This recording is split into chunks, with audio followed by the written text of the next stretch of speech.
ಶ್ರೀ ಪರಾಭವನಾಮ ಸಂವತ್ಸರ ಉತ್ತರಾಯಣ ವಸಂತ ಋತು ವೈಶಾಖ ಮಾಸ ಕೃಷ್ಣ ಪಕ್ಷವಾಗಿದೆ. ಈ ದಿವಸ ಶನಿವಾರವಾಗಿರ್ತಕ್ಕಂಥದ್ದು ಪ್ರತಿಪತ್ತಿ ತಿಥಿ ವಿಶಾಖ ನಕ್ಷತ್ರ. ಈ ದಿವಸ ವೈಶಾಖ ಮಾಸದ 2ನೇ ಭಾಗಕ್ಕೆ ಬಂದಿದ್ದೀವಿ. ಈ ವೈಶಾಖ ಮಾಸದ ಈ 15 ದಿನ ಮುಗಿದ್ರೆ ಈ ವಸಂತ ಮಾಸವೇ ಮುಗಿದು ಹೋಗುತ್ತೆ, ವಸಂತ ಋತು ಅಂತಕ್ಕಂಥದ್ದು ಮುಗಿದು ಹೋಗುತ್ತೆ. ಆಮೇಲೆ ನಾವು ಮುಂದೆ ಗ್ರೀಷ್ಮಕ್ಕೆ ಪ್ರವೇಶ ಮಾಡ್ತೀವಿ. ಇರಲಿ, ಒಂದೊಂದು ಋತುವು ಅದರದೇ ಆದ ವೈಶಿಷ್ಟ್ಯವನ್ನು ಹೊಂದಿದೆ, ಅದರದೇ ಆದ ಸೌಂದರ್ಯವನ್ನು ಹೊಂದಿದೆ.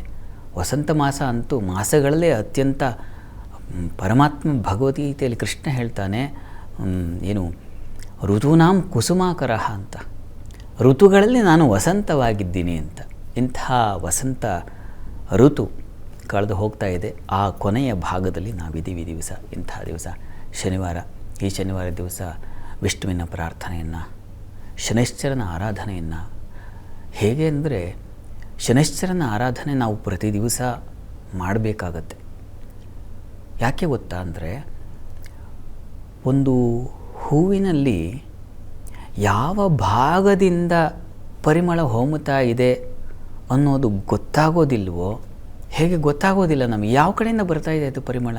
ತುದಿಯಿಂದನಾ ಅಥವಾ ಬುಡದಿಂದನಾ, ಮಧ್ಯದಿಂದನಾ, ಎಲ್ಲಿಂದ ಅಂತ ಗುರುತಿಸೋದು ಕಷ್ಟ. ಆ ರೀತಿಯಲ್ಲಿ ಮನುಷ್ಯರಿಗೆ ಬದುಕಿನಲ್ಲಿ ಕಷ್ಟ ಇದೆಯಲ್ಲ, ಕೆಲವೊಮ್ಮೆ ಹಾಗಾಗುತ್ತೆ, ಆಶ್ಚರ್ಯವಾಗುತ್ತೆ. ಯಾಕೆ ನನಗೇ ಆಗುತ್ತೆ, ಯಾಕೆ ನನಗೇ ಬರುತ್ತೆ ಈ ನೋವು?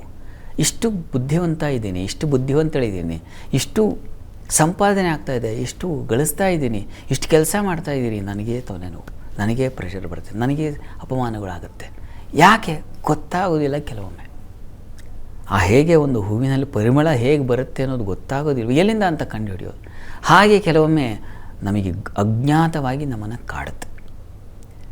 ಹೀಗೆ ಗೊತ್ತಿಲ್ಲದೆ ಕಾಡುವಂಥ ಎಷ್ಟೋ ಜನಕ್ಕೆ ಪಾಪ ಮನಸ್ಸಿಗೆ ಸುಮ್ಮನೆ ದುಃಖ ಆಗ್ತಾ ಇರುತ್ತೆ. ಏನೋ ಆಲೋಚನೆ, ಏನೋ ವ್ಯಥೆ, ಏನೋ ಕಳ್ಕೊಂಡ ರೀತಿಯಲ್ಲಿ ಖಿನ್ನರಾಗಿಬಿಟ್ಟಿರ್ತಾರೆ. ಮಾನಸಿಕವಾಗಿ ಏನೋ ಆಲೋಚನೆ, ಏನೋ ಅದೇನು ಅಂತ ಹೇಳ್ಕೊಳಕ್ಕಾಗಲ್ಲ ಪಾಪ. ತಾಯಿ ಹತ್ರನಾದರೂ ಅಮ್ಮನ ಹತ್ರ ಹೇಳ್ಕೊಳಕ್ಕಾಗುತ್ತೆ, ಅದೂ ಆಗಲ್ಲ. ಸ್ನೇಹಿತರ ಹತ್ರನೂ ಹೇಳ್ಕೊಳ್ಳಿ. ಎಷ್ಟೋ ಕೆಲವೊಮ್ಮೆ ಅಲ್ಲೇ ಮುಚ್ಚಿಟ್ಕೋಬೇಕಾಗತ್ತೆ. ಅಂಥದ್ದು ಏನೋ ನೋವುಗಳಿರುತ್ತಲ್ಲ, ಅದಕ್ಕೆಲ್ಲ ಈ ಶನೈಶ್ಚರನೇ ಕಾರಣನಾಗ್ತಾನೆ.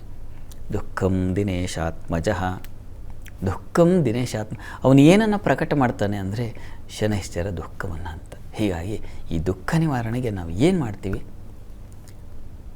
ಏನೋ ಅಳ್ತೀವಿ ಅಥವಾ ಇನ್ನೇನೋ ಒಂದು ಒಬ್ಬರೇ ರೂಮಲ್ಲಿ ಇದ್ಬಿಡ್ತಕ್ಕಂಥದ್ದು, ಯಾರನ್ನೋ ಸೇರದೇ ಇರ್ತಕ್ಕಂಥದ್ದು, ಇಂಥದ್ದು ಎಲ್ಲ ಪ್ರತಿ ಮನೆಯಲ್ಲೂ ಇದೆ. ಈಗಂತೂ ವಿಪರೀತವಾಗಿದೆ.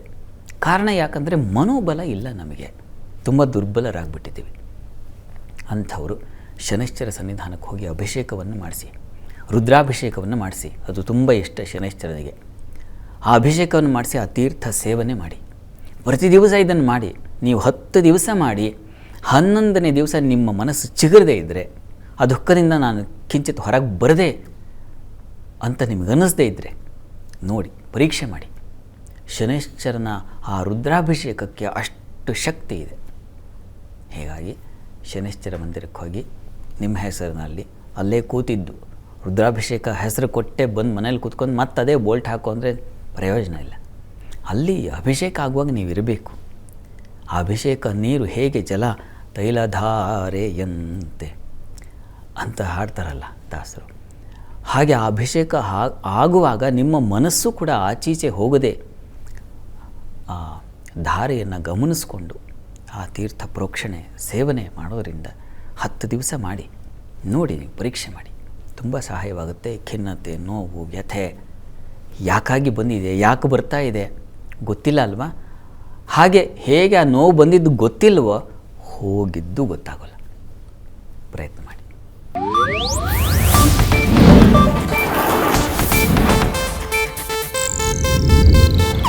ಇದು ಏಷ್ಯಾನೆಟ್ ನ್ಯೂಸ್ ನೆಟ್ವರ್ಕ್ ಪ್ರಸ್ತುತಿ.